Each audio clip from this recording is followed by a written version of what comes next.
Police को शक हमलावर पहले ही बिल्डिंग में था। अभी तक 2 घंटे की फुटेज की जांच हो गई है। जैसा कि अभी कुछ देर पहले सूरज ओझा जानकारी दे रहे थे कि हमले से 2 घंटे से पहले तक का जो सीसीटीवी फुटेज है वो पुलिस ने खंगाल लिया है और 2 घंटे पहले हमले से किसी तरीके का कोई जो अज्ञात शख्स है बिल्डिंग में दाखिल होता हुआ वो नजर नहीं आ रहा है। ये जानकारी अभी कुछ देर पहले सूरज ओझा ने हमें दी है। जरा सूरज का रुख करते हैं। सूरज, ये हमले से 2 घंटे पहले तक का सीसीटीवी फुटेज तो पुलिस ने खंगाल लिया, लेकिन हमले के बाद का सीसीटीवी फुटेज क्या पुलिस ने उसको भी खंगाल लिया है और उसमें किसी तरीके की कोई संदिग्ध व्यक्ति पुलिस को नजर आ रहा है क्या? क्योंकि अगर कोई व्यक्ति आया और उसने हमला किया और उसके बाद वो गायब हो गया तो जाहिर सी बात है वो गायब होगा तो फरार होगा ना, तो कोई जाता आता नजर आया? सूरज जी बिल्कुल। देखिए, इस खबर को चलाने का मतलब ये है कि 2 घंटे पहले तक का जो सीसीटीवी कैमरा फुटेज है वो चेक इस वजह से किया गया ताकि पता चल सके कि हमलावर कहां से और कब आया। लेकिन अगर उस चीज़ की जानकारी नहीं मिल रही है पुलिस को, इसका मतलब है कि हमलावर पहले से ही मौजूद था, और अगर पहले से मौजूद था तो जाहिर सी बात है किसी न किसी की मदद से अंदर पहुंचा होगा, किसी न किसी को जानता होगा, उसके नाम लेकर अंदर पहुंचा होगा। और ये फुटेज तलाशने का मतलब ही यही है ताकि इसके पीछे उसके साथ और कौन कौन है उसका पता लगाया जा सके। सूत्र ये बता रहे हैं कि हमला के बाद तो जो शख्स भागा होगा, ऐसी एक संदिग्ध की तलाश तो पुलिस कर रही है। इसी वजह से 3 अलग अलग जगह पर मुंबई क्राइम ब्रांच की टीम मुंबई के अलग अलग जगहों पर फिलहाल सर्चेस कर रही है, संदिग्ध की तलाश कर रही है। लेकिन जो 2 घंटे पहले की मैं बात कर रहा हूँ वो इस वजह से जानना ज़रूरी था कि अगर संदिग्ध अंदर आया तो शायद किसी के साथ आया होगा। तो अगर 2 घंटे 2.5 घंटे पहले तक की फुटेज में अगर नहीं दिखाई दे रहा है, इसका मतलब ये मामला और भी ज़्यादा गंभीर है कि एक हमलावर हाई प्रोफाइल सोसाइटी में घटना से घंटों पहले ही मौजूद है। और जैसे ही लोग थोड़े से रिलैक्स होते हैं, उनको लगता है कि अब तो रात हो चुकी है, शायद कोई आएगा जाएगा नहीं, और ऐसे समय वो हमला करके भागने में भी कामयाब हो जाता है। नहीं, यहाँ से एक और थियरी जो है वो जोर पकड़ती है ना, और वो दूसरी थियरी जो जोर पकड़ती है वो ये कि ये व्यक्ति जो है वो किसी का परिचित हो सकता है। ये थियरी अब और जोर पकड़ती है, ये किसी आसपास दूसरे फ्लैट में काम करने वाला भी व्यक्ति हो सकता है। ये थियरी यहाँ से जोर पकड़ती है। और एंट्री जो है वो फ्रेंडली एंट्री की बात जो कही जा रही है कि किसी तरीके की फोर्स एंट्री तो हुई नहीं है, इसीलिए अब कई अलग अलग तरीके के जो एंगल्स हैं उससे पुलिस को अपनी जांच आगे बढ़ानी पड़ेगी ना, क्योंकि ये सुरक्षित सोसाइटी है। इस बात को लेकर तो पहले भी आप तस्वीरें दिखा रहे थे और मुझे लगता है एक बार फिर से आपको जरा सोसाइटी के बाहर ही क्योंकि आप मौजूद हैं वो दिखा देना चाहिए कि ऐसे एक बड़ा गेट है जहां से गाड़ियों को एंट्री मिलती है, एक छोटा गेट जहां से पैदल लोगों के लिए आने जाने का रास्ता है, लेकिन वहां पर भी सुरक्षा के पुख्ता इंतजाम है। बिना पहचान के अंदर कोई दाखिल हो नहीं सकता है। सूरज,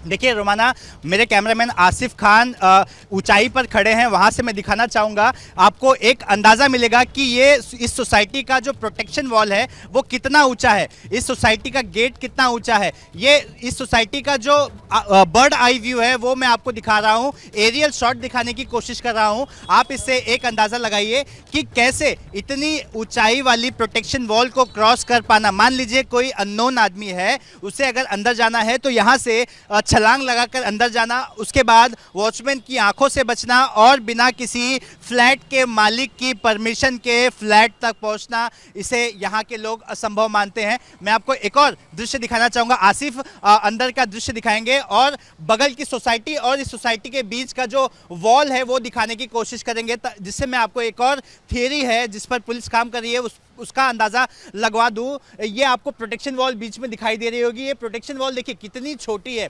पुलिस का ये भी अनुमान है कि अगर ये हाई प्रोफाइल सोसाइटी है, यहाँ पर फ्रंट गेट से या बैक गेट से जाना पॉसिबल नहीं है, तो क्या ये जो सस्पेक्ट है वो पीछे के गेट से तो नहीं गया। पीछे का गेट आप देखकर अंदाज़ा लगाइए और ये फ्रंट गेट, दोनों की ऊंचाई में बहुत फ़र्क है। पीछे का जो प्रोटेक्शन वॉल है जो कि 2 सोसाइटीज़ को डिवाइड करता है, उसका जो प्रोटेक्शन वॉल है मेन प्रोटेक्शन वॉल के कंपैरिजन में छोटा है। और इसी वजह से पुलिस ने उसकी वीडियोग्राफी भी की है, प्रॉपर उसके वीडियोस बनाए गए हैं, उसको एनालाइज किया जा रहा है कि जब तक सस्पेक्ट मिलता नहीं, क्योंकि अलग अलग तरह से पुलिस को काम करना पड़ता है, सोचना पड़ता है कि यहाँ से आया हो सकता है या फिर किसी और रास्ते से आया हो सकता है। उस तरफ कोई सीसीटीवी लगा हुआ है या नहीं लगा हुआ है सूरज? वो जो 2 सोसाइटीज के बीच में और बहुत ही छोटी हाइट वाला वहां पर जो डिमार्केशन दिख रहा है। जी जी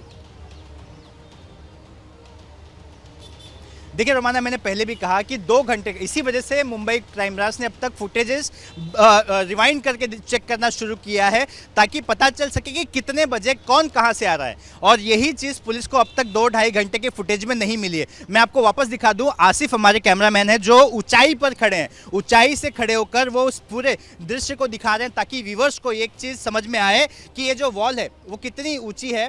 2 सोसाइटीज़ को डिवाइड करने वाली वॉल जो है उसकी हाइट कितनी छोटी है, और जो सस्पेक्ट है वो वहाँ से भी अंदर एंटर किया हो सकता है, क्योंकि इस बात का अंदाज़ा मुंबई क्राइम ब्रांच के अधिकारी लगा रहे हैं। और इसी वजह से उस पूरे जो पोर्शन है उसका वीडियोग्राफी किया गया है, उसे एनालाइज किया जा रहा है। लेकिन ये भी क्या सूरज ओझा, ये भी क्या अपने आप में एक सवाल नहीं पूछा जाएगा कि साहब ये अज्ञात हमलावर अगर ये चोरी के इरादे से आता है और इस तरीके से गुपचुप तरीके से सोसाइटी में किसी तरीके से दाखिल हो भी जाता है, तो भी ये सीधे 12वीं मंजिल पर सैफ अली खान के घर पर पहुंचता है और वहां चोरी को अंजाम देने की कोशिश करता है। मतलब अगर कोई चोर होगा और वो इस तरीके से चोरी छिपे दाखिल हो रहा होगा किसी बराबर की बिल्डिंग से, कोई चोर रास्ते से, तो वो कोशिश ये करेगा कि वो नीचे की मंजिल पर ही हाथ साफ करे ताकि उसको जल्दी से भागने का भी मौका मिले। तो अपने आप में मामला बहुत उलझा हुआ नजर आ रहा है सूरज। जब तक आरोपी मिल नहीं जाता तब तक ये मामला सच में उलझा हुआ है। इसमें आप सिर्फ कयास लगा सकते हैं, जिस तरह का कयास मुंबई क्राइम ब्रांच और मुंबई पुलिस के लोग लगा रहे हैं। देखिए, पुलिस जब जांच करती है तो वो हर एक पॉसिबल एंगल को एक्सप्लोर करती है। वो जहां खड़ी होगी वो वहां पे खड़े होकर अंदाजा लगाएगी शायद आरोपी यहां से गया होगा।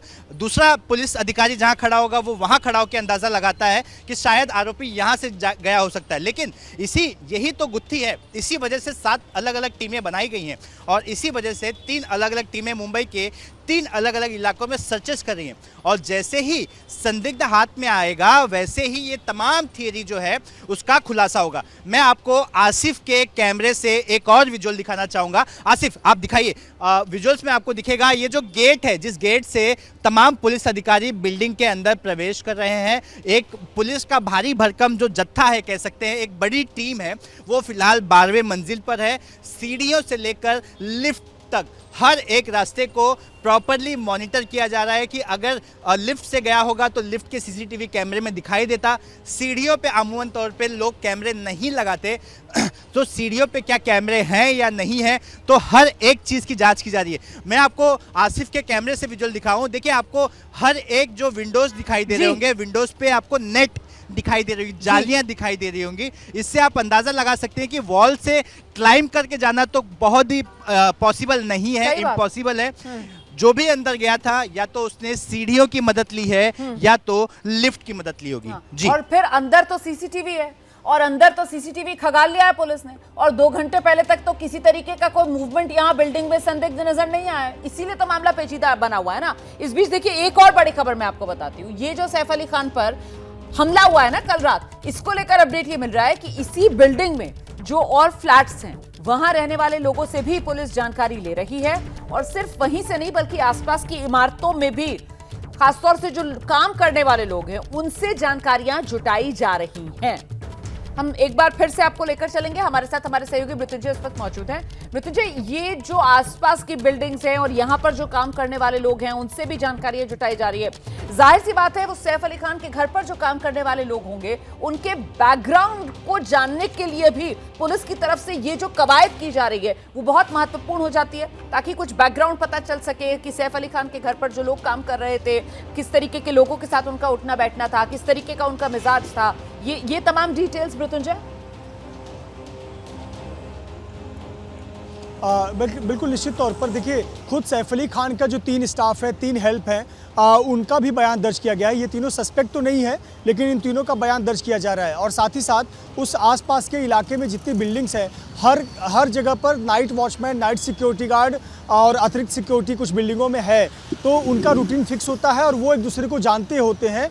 और यहाँ तक कि कई बार पुलिस का राउंड ऑफ, पुलिस की जो गाड़ी होती है वो एक चक्कर लगाती रहती है और बाकायदा जाकर बिल्डिंगों में साइन भी करती है कि एक इस पुलिस स्टेशन की टीम, खार पुलिस स्टेशन की टीम बिल्डिंग में 2:30 बजे ये पुलिसकर्मी यहाँ पर आए। उनका एक डायरी बना होता है, वो साइन करते हैं और फिर वहाँ से पूछते भी हैं सिक्योरिटी गार्ड को, सब कुछ ठीक है? सिक्योरिटी गार्ड उन्हें कहता है हाँ सर सब ठीक है, तो पुलिस अगली जगह रवाना हो जाती है। ये एक रूटीन प्रक्रिया मुंबई में होती है। लेकिन यहाँ पर इसीलिए पुलिस बयान दर्ज कर रही है गार्ड्स का कि उन्होंने रात को कुछ देखा हो कभी देखा हो कि रात को 3:30 बजे कोई भागते हुए नजर आया हो, अचानक से कोई हांफते हुए नजर आया हो, कोई ऐसा व्यक्ति दिखा हो जिसको उन्होंने पहले ना देखा हो, या कोई ऐसा व्यक्ति जिसको वो सुबह देखे हो, रात को कभी ना देखे हो, वो रात में नजर आ गया हो।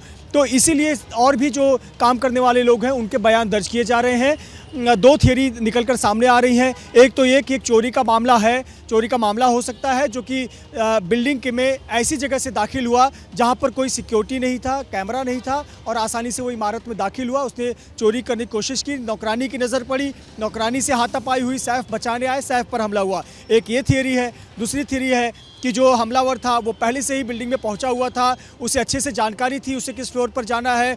शायद किसी ने उसको एक्सेस दिया हो, किसी जान पहचान वाले ने, वो घर में दाखिल हुआ हो, वहाँ नौकरानी से उसकी झड़प हुई हो और बाद में सैफ बच बचाव के लिए आए हो और उन पर हमला हुआ हो। इस प्रकार की 2 थियरी है। बिल्कुल अलग-अलग थियरीज चल रही है और पुलिस हर एंगल से जांच कर रही है। मुझे ये बताइए कि वो नौकरानी इस वक्त जिसको लेकर भी एक थियरी जिस पर पुलिस काम कर रही है और जिस थियरी के हिसाब से नौकरानी जो है उसको पुलिस संदिग्ध मान रही है, वो नौकरानी का इलाज कहाँ चल रहा है? उस नौकरानी का इलाज भी क्या यही लीलावती अस्पताल सैफ अली खान को जब लाया गया तो साथ ही साथ क्या नौकरानी को भी लाया गया था यहाँ पर इलाज के लिए? इसको लेकर कोई अपडेट?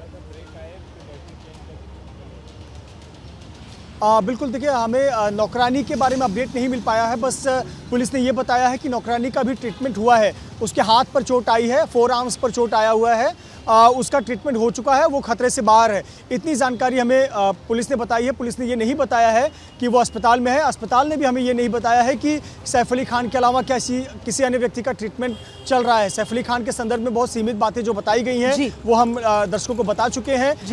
अभी भी सर्जरी चल रही है, कॉस्मेटिक सर्जरी, थोड़ी देर में वो भी समाप्त हो जाएगी। आपके पास आप और डिटेल्स जुटाइए सैफ अली खान की सेहत को लेकर अस्पताल से, अगर सूत्र कुछ और जानकारी दे पाए।